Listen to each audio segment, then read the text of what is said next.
Hai sobat, gimana kabar kalian? Semoga disehatkan selalu dan banyak rezekinya, amin. Jangan lupa untuk berlangganan. Dengan Anda berlangganan, Anda menjadi orang pertama di channel ini yang memiliki hak istimewa. Pada kesempatan kali ini, Sabta Novel akan melanjutkan Sword of Coming episode 42. Untuk melihat video selengkapnya, sahabat bisa kunjungi playlist yang telah Mimin sediakan. Yuk mari, kita berimajinasi bersama dan masuk ke alur ceritanya.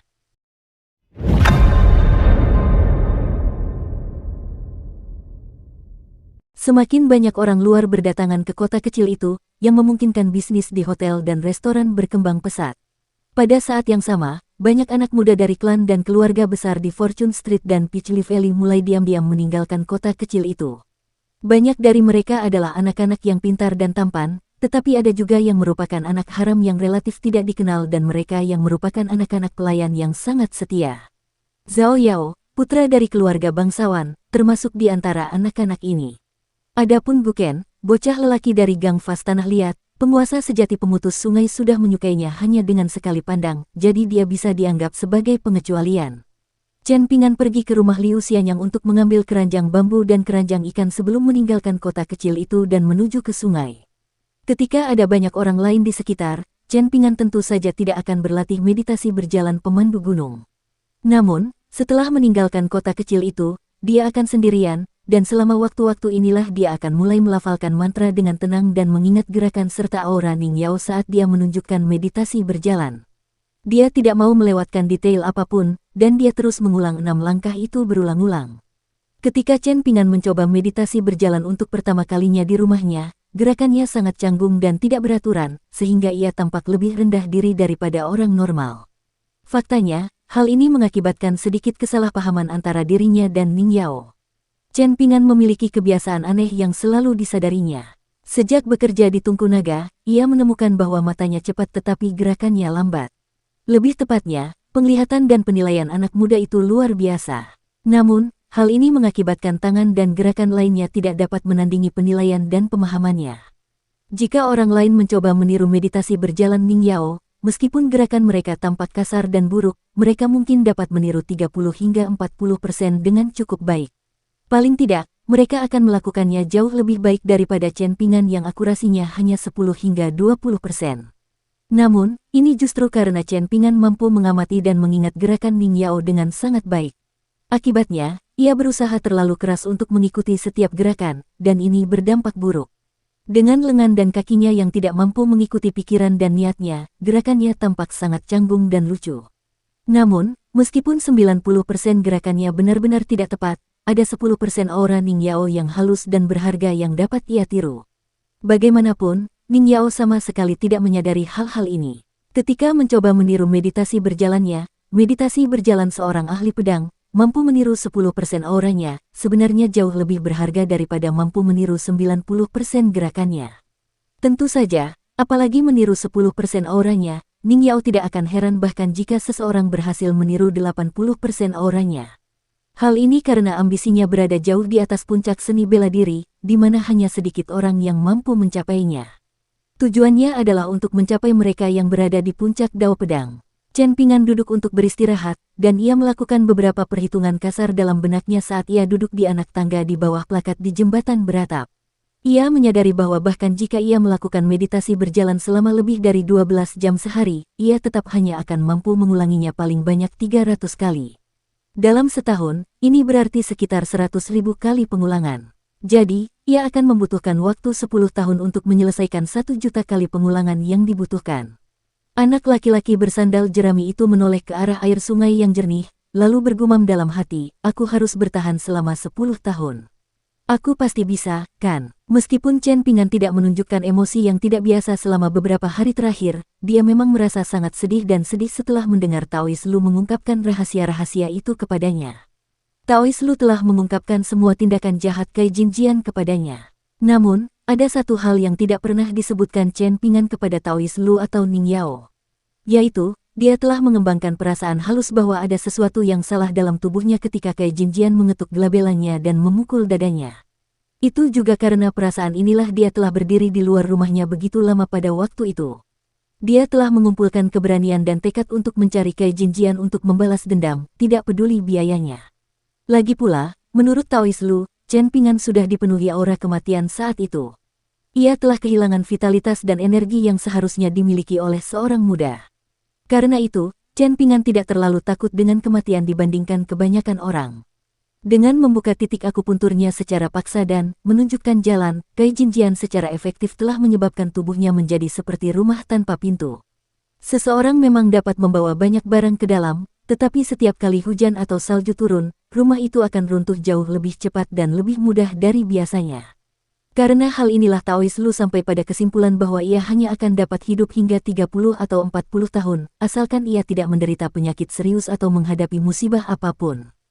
Setelah itu, dengan memukul dada Chen Ping'an, Kai Jinjian semakin menghancurkan fondasi yang memungkinkannya untuk berkultivasi.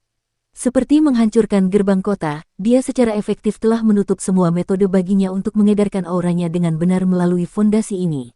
Ini tidak hanya memutus kesempatan Chen Ping'an untuk berkultivasi, tetapi juga mempercepat pembusukan tubuhnya. Dua tindakan Kai Jinjian benar-benar mengerikan. Setelah mengekspos tubuh Chen Ping'an ke berbagai elemen, ini berarti bahwa ia tidak akan mampu lagi berkultivasi dan mencapai umur panjang. Pada saat yang sama, ia juga tidak akan mampu mengandalkan teknik mantra dan kemampuan mistis untuk memperbaiki tubuhnya dan merekonstruksi fondasinya. Sementara itu, meskipun ia cukup beruntung untuk menjadi seniman bela diri yang baik, dan ia memang dapat melunakkan fisiknya untuk meningkatkan kesehatannya, setiap kesempatan yang ia dapatkan di masa depan akan selalu disertai dengan bahaya yang besar dan mengintai. Jika ia tidak sengaja terpeleset, ia akan jatuh ke dalam situasi yang mengerikan di mana ia semakin membuka dirinya terhadap kemalangan. Pada saat itu, ia tidak hanya akan gagal untuk memperpanjang umurnya, tetapi ia malah akan mendorong dirinya sendiri menuju kematian yang lebih awal. Hal terpenting saat ini baginya adalah mempelajari seni bela diri yang dapat memberinya manfaat kecil dalam jangka waktu yang panjang, yang memungkinkannya memelihara energi vitalnya. Dalam hal apakah seni bela diri ini kuat, mendominasi, atau dapat memungkinkan seseorang untuk maju dengan pesat, semua ini tidak terlalu penting. Chen Ping'an telah menaruh seluruh harapannya pada panduan mengguncang gunung, panduan yang sama sekali tidak disukai Ning Yao. Selain meditasi berjalan, Ning Yao juga memberitahunya tentang meditasi berdiri, tungku pedang, dan meditasi tidur, keabadian. Namun, Chen Ping'an tidak berani sembarangan mempraktikkannya. Saat itu, dia hanya melirik sekilas diagram-diagram itu sebelum berhenti membaca lebih lanjut. Dia merasa sebaiknya menyerahkannya kepada Ning Yao untuk menilai dan memverifikasi efek teknik-teknik itu terlebih dahulu sebelum mulai mempraktikkannya. Jika seseorang mengambil jalan yang benar, pada akhirnya ia akan mampu membuat kemajuan setiap hari, terlepas dari seberapa buruk kemampuan pemahamannya. Mereka hanya perlu bertahan. Namun, jika seseorang menyimpang ke jalan yang salah, kecerdasan dan usahanya hanya akan membawa mereka semakin tersesat. Liu Xianyang lah yang mengucapkan kata-kata ini kepadanya. Tentu saja, dia tidak lupa menambahkan, kamu, Chen Ping'an, adalah tipe orang pertama. Tetanggamu yang pintar, sarjana muda Song, adalah tipe orang kedua. Sedangkan aku adalah tipe anak ajaib yang cerdas dan berjalan di jalan yang benar. Saat sedang membual dan membanggakan diri, Liu Xianyang secara tidak sengaja didengar oleh Pak Tua Yao yang lewat.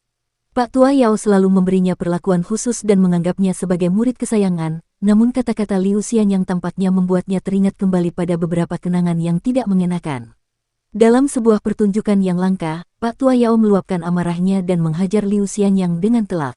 Setelah itu, Liu Xianyang tidak pernah menyebut kata anak ajaib lagi.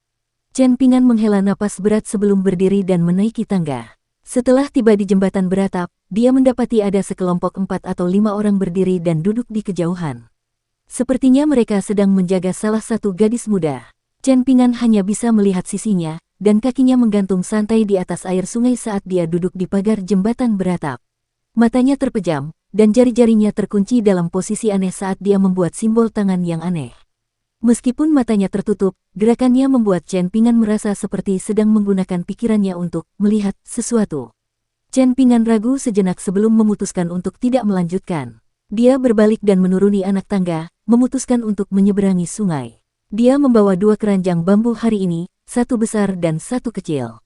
Jadi, dia akan mengunjungi Liu Xianyang untuk mengembalikan keranjang yang sedikit lebih kecil ke bengkel pandai besi Tuan Ruan terlebih dahulu. Bagaimanapun, Liu Xianyang telah meminjamnya dari orang lain. Sekelompok orang di jembatan tertutup itu saling tersenyum saat melihat anak laki-laki miskin itu dengan bijaksana berbalik untuk pergi. Namun, mereka tidak berbicara, takut akan mengganggu gadis muda yang sedang dalam kondisi mental mistis mengamati air. Teknik ini berasal dari agama Buddha, dan tidak ada keraguan sama sekali tentang hal ini. Namun, setelah itu, banyak sekte kultivasi lain telah mengadopsinya dan mengubahnya untuk tujuan mereka sendiri, menggabungkan dan menyempurnakannya dengan teknik lain. Pada akhirnya, teknik ini telah bercabang menjadi banyak teknik yang berbeda. Akan tetapi, agama Buddha menghadapi zaman kemunduran Dharma di benua timur yang berharga. Setelah beberapa bencana besar yang bertujuan menghancurkan agama Buddha melanda sebagian besar benua, agama Buddha perlahan-lahan memasuki kondisi kemunduran selama 1000 tahun terakhir. Kekuatan dan pengaruh mereka jauh lebih rendah daripada Taoisme dan Konfusianisme. Dengarkan hanya tentang para dewa sejati dan guru surgawi, jangan dengar tentang Dharmapala dan Badanta. Itulah situasi terkini di benua botol harta karun timur. Akan tetapi, sekte-sekte yang telah memperoleh manfaat dari agama Buddha jumlahnya tidak terhitung banyaknya. Chen Pingan menggulung celana dan lengan bajunya dan menyeberangi sungai. Ketika tiba di daratan, tiba-tiba ia mendengar teriakan kaget dan lolongan kemarahan dari jembatan tertutup.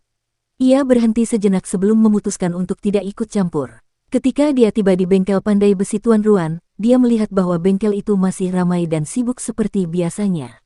Chen Pingan tidak berkeliling sendirian, dan dia malah berdiri di samping sumur dan meminta seseorang untuk memberitahu Liu Xianyang tentang kedatangannya. Awalnya ia mengira akan menunggu lama, tetapi yang mengejutkannya, Liu Xianyang berlari menghampirinya setelah beberapa saat. Liu Xianyang menyeretnya ke arah sungai dan bergumam dengan suara pelan, "Aku sudah menunggumu begitu lama. Kenapa kau baru saja tiba?" Chen Pingan sedikit bingung, dan bertanya, "Tuan Ruan telah mendesak Anda untuk mengembalikan keranjang bambu itu." Dukung terus channel YouTube Sabta Novel. Anak laki-laki jangkung itu memutar matanya dan berkata, "Berapa harga keranjang yang jelek itu?" "Tidak, aku punya sesuatu yang penting untuk dibicarakan denganmu. Ketika kamu kembali ke rumahku setelah mengumpulkan kerikil-kerikil itu, tunggulah wanita itu datang dan mencarimu. Aku berbicara tentang wanita yang putranya mengenakan pakaian merah. Kita melihat mereka di pintu masuk Clay Fase Eli terakhir kali. Ketika dia datang, kamu tidak perlu mengatakan apa-apa lagi, dan kamu hanya perlu memberikan kotak besar itu kepadanya. Dia akan memberimu sekantong koin. Pastikan untuk memeriksa kantong di depannya, seharusnya ada 25 koin tembaga. Pastikan tidak ada yang hilang." Chen Pingan terkejut, dan berseru, "Liu Xianyang, apakah kamu sudah gila? Mengapa kamu menjual pusaka keluargamu kepada orang luar itu?" Liu Xianyang dengan kasar melingkarkan lengannya di bahu Chen Pingan dan berkata, "Kamu tidak tahu apa-apa. Masa depan yang cerah sedang menungguku, jadi mengapa aku harus meninggalkannya tanpa alasan?" Chen Pingan memasang ekspresi skeptis. Ia menolak untuk percaya bahwa ini adalah perasaan Liu Xianyang yang sebenarnya. Liu Xianyang mendesah dan berbisik dengan suara lembut, "Wanita itu ingin membeli baju zirahku yang berharga, sementara tuan dan pelayan lainnya ingin mendapatkan kitab suci pedangku. Sebelum meninggal, kakekku mengatakan kepadaku bahwa aku bisa menjual baju zirahku yang berharga itu jika aku benar-benar dipaksa ke dalam situasi seperti itu. Tentu saja, ini wajar saja jika harganya pas. Namun, jika menyangkut kitab suci pedang, aku tidak bisa mengakui bahwa klan Liu memilikinya bahkan jika itu berarti kematian. Jadi, aku memutuskan untuk menjual baju zirah berharga itu kepada wanita itu." Selain kantong koin, dia juga setuju untuk berbicara dengan lelaki tua yang berwibawa itu dan meyakinkannya untuk tidak mengincarku dalam jangka pendek. "Intinya, aku hanya mengulur waktu. Setelah aku menjadi murid Master Ruan, semua masalah ini tidak akan menjadi masalah lagi." "Lalu mengapa kau tidak mencoba mengulur waktu dengan wanita itu?" tanya Chen Pingan langsung. "Dia tidak mungkin datang ke toko pandai besi untuk mengincarmu dan membuat masalah, kan? Bagaimanapun, dia tidak mungkin membobol rumahmu untuk mencuri baju zirah berharga itu." Liu Xianyang melepaskannya dan berjongkok di tepi sungai. Sambil mengambil kerikil dan melemparkannya ke dalam air, dia mengerutkan bibirnya dan berkata, "Bukannya aku tidak bisa menjual baju zirah berharga itu. Karena dia menawarkan harga yang pantas, bukankah hasilnya cukup bagus? Itu juga bisa membuat situasi kita lebih aman, dan mungkin Ming Yao tidak perlu ikut campur dan membahayakan dirinya sendiri. Jadi, kurasa ini bukan hasil yang buruk." Chen Pingan berjongkok di sampingnya dan berkata dengan nada cemas, "Bagaimana kamu tahu dia menawar dengan harga yang pantas? Apa yang akan kamu lakukan jika kamu menyesalinya di kemudian hari?" Anak laki-laki jangkung itu menyeringai dan berkata, "Menyesalinya? Coba pikir, sejak kapan aku pernah menyesal melakukan sesuatu? Chen Pingan menggaruk kepalanya. Dia punya firasat bahwa ada sesuatu yang salah, tetapi dia adalah pembicara yang canggung dan tidak tahu bagaimana dia bisa membujuk Liu Xianyang. Liu Xianyang selalu menjalani kehidupan yang riang, dan seolah-olah tidak ada hal yang dapat menghalangi atau menantangnya. Anak laki-laki jangkung itu berdiri lalu menendang keranjang bambu Chen Pingan dan berkata, "Cepatlah, aku harus mengembalikan ini kepada Master Ruan. Saat aku resmi menjadi muridnya, aku akan mengundangmu untuk memperluas wawasanmu." Chen Pingan perlahan berdiri. Ia ingin mengatakan sesuatu, tetapi akhirnya menelan kata-katanya. Liu Xianyang tersenyum dan memarahi, "Astaga, Chen Pingan, apakah aku menjual pusaka keluargamu atau pusaka keluargaku? Atau mungkin aku menjual istrimu?" Saat Chen Pingan menyerahkan keranjang bambu itu, dia bertanya dengan suara ragu, "Kamu tidak akan mempertimbangkannya lagi?" Setelah menerima keranjang, Liu Xianyang mundur beberapa langkah sebelum tiba-tiba melompat ke udara dan melakukan tendangan memutar yang mencolok. Saat mendarat, dia tersenyum puas dan bertanya, "Mengesankan, ya?" "Kamu takut?" "Kekekekeke," jawab Chen Pingan sambil mendengus. Setelah meninggalkan bengkel pandai besi Tuan Ruan, Chen Pingan dibebani pikiran saat memasuki sungai untuk mengumpulkan kerikil. Mungkin karena pikirannya yang gelisah, atau mungkin karena sungai yang dangkal, hasilnya hari ini relatif buruk, hanya ada sekitar 20 kerikil empedu ular di keranjangnya saat dia tiba di dekat jembatan tertutup. Selain itu, tidak ada satupun yang menyilaukan, dan tidak ada satupun yang menarik perhatiannya pada pandangan pertama. Chen Pingan meletakkan keranjang bambu dan keranjang ikan di rerumputan tinggi di samping sungai sebelum menarik napas dalam-dalam dan berjalan kembali ke sungai. Ia mulai berlatih meditasi berjalan. Ketika Chen Pingan kembali, hatinya tersentak saat melihat seorang anak laki-laki pendek berjongkok di samping keranjang yang disembunyikannya di rerumputan tinggi. Ada sebatang rumput hijau subur tergantung di mulutnya. Anak laki-laki muda ini adalah cucu Nenek Ma, dan dia telah diperlakukan sebagai orang terbelakang oleh yang lain sejak dia masih sangat kecil. Selain itu, reputasi Nenek Ma sangat buruk di antara anak-anak yang seusia dengan Chen Pingan, dan dia dianggap sebagai seseorang yang pelit dan tidak baik. Akibatnya, banyak dari mereka memperlakukan cucu kesayangannya sebagai pelampiasan kemarahan mereka. Anak laki-laki itu dikejar dan diganggu setiap kali dia keluar rumah. Setiap kali dia memakai baju atau sepatu baru, bisa dipastikan baju atau sepatu itu akan kotor dalam waktu 1 jam karena ulah anak-anak lain. Misalnya, ketika Nenek Ma membelikan sepasang sepatu baru untuknya, belasan anak akan langsung menginjak kakinya dan menginjak-injak sepatunya. Ketika dia pulang ke rumah, apakah sepatunya masih terlihat baru? Anak laki-laki muda ini bernama Ma Kuksuan, dan dia adalah anak cacat mental yang sudah dilupakan oleh yang lain. Dia selalu tampak aneh, dan dia selalu diganggu oleh yang lain. Namun, dia tidak pernah mengeluh kepada Nenek Ma, dan dia tidak pernah menangis atau memohon yang lain untuk berhenti. Dari awal hingga akhir, dia selalu menunjukkan ekspresi tenang, dengan sedikit rasa dingin di matanya.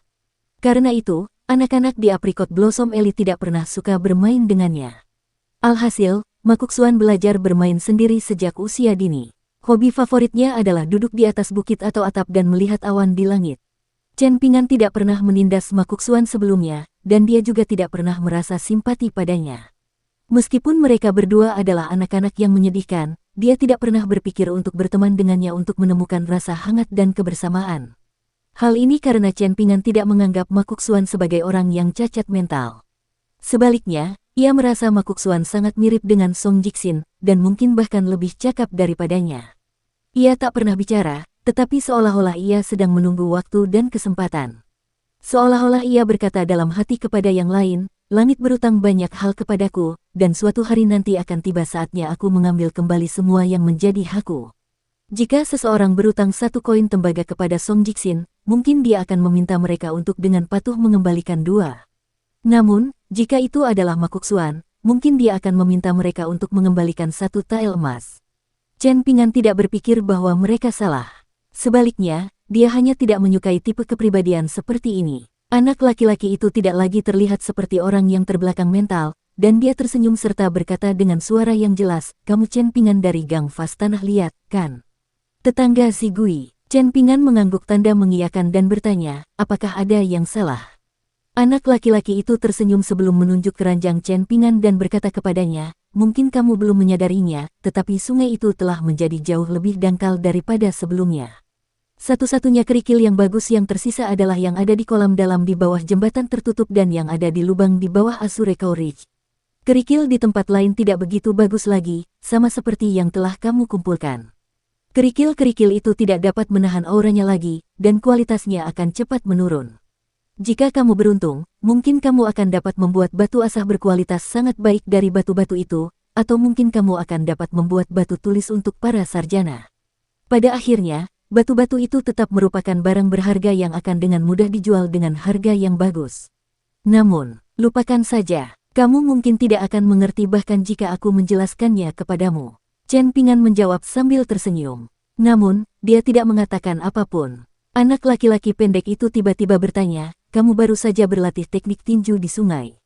Chen Ping'an masih tetap diam. Ada kilatan di matanya, dan Ma Kongquan tertawa terbahak-bahak sambil berkata, ternyata, kamu juga tidak bodoh, ya. Itu masuk akal. Kamu cukup mirip denganku, dan kita sebenarnya adalah tipe orang yang sama. Chen Ping'an berjalan mengitari anak laki-laki itu dan mengatakan kepadanya bahwa dia akan pergi terlebih dahulu. Dia kemudian mengambil keranjangnya dan berbalik untuk pergi. Sambil berjongkok sambil melihat Chen Ping'an menghilang di kejauhan, Ma Kongquan meludahkan tangkai rumput di mulutnya sebelum menggelengkan kepalanya dan berkata dengan suara lembut, sikapmu buruk dan jumlah kesalahanmu juga banyak. Tidak peduli seberapa banyak kamu berlatih, kamu tetap tidak akan mencapai ketinggian yang hebat. Tanpa menoleh, Ma Kongquan berkata, kau telah mengambil kembali harta karun penaklukan sekte bela diri kita. Pria di belakangnya tersenyum dan berkata, ingatlah untuk memanggilku guru di masa mendatang.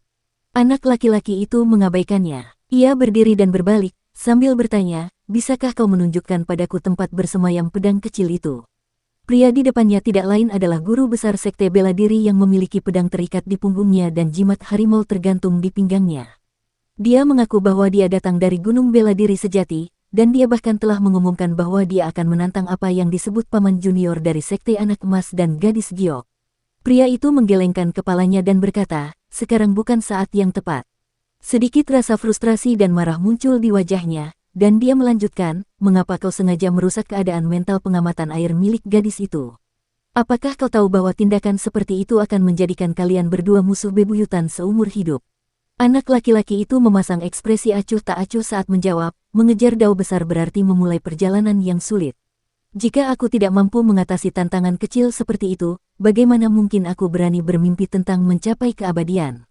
Lelaki itu tertawa marah dan mencibir, kau bahkan belum memulai perjalananmu, tapi kau sudah berani bicara begitu besar. Kau tidak takut menjadi terlalu hiperbolik. Ma Kongquan menyeringai, memperlihatkan gigi putihnya yang berkilau. Jika aku menemukan kesempatan seperti ini di masa depan, aku akan memastikan untuk memberitahu gadis itu. Tuan, kau tidak perlu ikut campur saat itu, dan aku akan membiarkan dia mencoba dan merusak kesempatanku. Lelaki itu mendesah dengan emosi dan berkata, tahukah kau, kesempatan yang ditakdirkan di dunia ini datang besar dan kecil, sementara berkat dan keberuntungan juga datang besar dan kecil. Bakat dan bakat seseorang juga datang lebih tinggi atau lebih rendah. Jika kau selalu menilai orang lain dengan prinsipmu sendiri, suatu hari nanti kau akan bertemu seseorang yang lebih kuat dan lebih tinggi derajatnya darimu, dan pada saat itu, mereka mungkin menghancurkan jalanmu menuju umur panjang hanya karena suasana hati mereka sedang tidak baik. Apa yang akan kau lakukan? Anak muda itu tersenyum dan menjawab, aku akan menerima takdirku. Pria itu terkekeh mengejek dirinya sendiri dan berkata, aku tidak akan mencoba berunding denganmu lagi di masa depan. Kata-kataku hanya akan didengar. Bagaimana anak laki-laki dari Gang Fas Tanah Liat itu mengetahui nilai kerikil di sungai? Dan dia bahkan berlatih teknik tinju. Ma Kongquan tiba-tiba bertanya. Ekspresi pria itu langsung berubah serius, dan dia berkata, Ma Kongquan, aku tidak peduli apakah kamu orang yang tidak patuh atau apapun. Namun, ada satu hal yang harus kamu ingat. Kita adalah pendekar pedang dari sekte bela diri. Kita menghunus pedang untuk menghancurkan semua teknik, kita menghunus pedang untuk mengikuti pikiran kita, dan kita menghunus pedang untuk mengejar kekebalan. Namun, kita jelas tidak menghunus pedang untuk mengganggu manusia atau membunuh mereka yang tidak bersalah. Yang lebih penting, kita tidak bisa dengan sengaja menargetkan orang lain hanya karena kita iri dengan bakat mereka. Anak laki-laki itu meregangkan tubuhnya dengan malas dan berkata, Tuan, Anda terlalu banyak berpikir. Tidak peduli seberapa hebat anak laki-laki dari Gang Fas Tanah Liat itu, saya tidak akan mengganggunya selama dia tidak mengganggu saya. Pada akhirnya, Orang-orang di kota kecil ini tidak lebih dari sekadar batu loncatan bagi saya, tidak peduli seberapa hebat prestasi mereka. Merasa iri pada mereka. Saya bahkan tidak bisa cukup berterima kasih kepada mereka. Pria itu jengkel. Benar-benar tidak ada cara untuk berunding denganmu. Aku merasa True Martial Mountain akan kewalahan di masa depan. Berapa peringkatmu di Gunung Bela Diri Sejati? Ma Kuksuan bertanya dengan rasa ingin tahu. Pria itu terkekeh dan menjawab, jangan bicarakan ini. Aku tidak ingin kehilangan muka. Anak laki-laki itu memutar matanya dan berkata, jika aku tahu ini lebih awal, aku akan menunggu sedikit lebih lama sebelum memilih seorang guru. Pria itu menjawab sambil tersenyum. Ada sesuatu yang belum diceritakannya kepada muridnya. Memang ada banyak jenis anak ajaib di dunia, dan memang ada banyak tingkatan bakat dan kemampuan. Tepat saat itu, meditasi berjalan 6 langkah yang dilakukan anak muda bersandal jerami itu tampak biasa saja dan biasa saja. Akan tetapi, pada kenyataannya, gerakannya dipenuhi dengan niat mengepalkan tangan.